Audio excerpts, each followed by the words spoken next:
Ինչ էր պետք 44-օրյա պատերազմը կանխելու համար։ Դրա համար հարկավոր էր մի բան,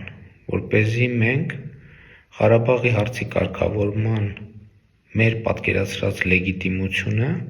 համապատասխանեցնեինք Ղարաբաղի հարցի կարգավորման միջազգային լեգիտիմությանը։ Իսկ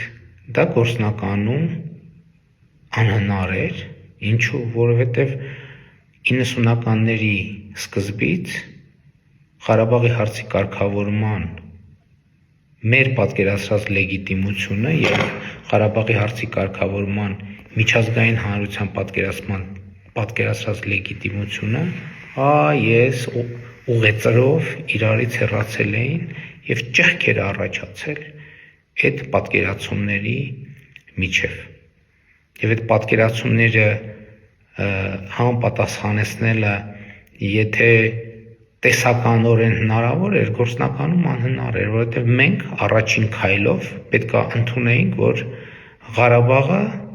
Ադրբեջանի կազմում պետք է լինի։ Ուրիշ որևէ տարբերակ չկար, պարզապես չկար։ Եթե մենք կարծում ենք, որ մենք դա կարող էինք անել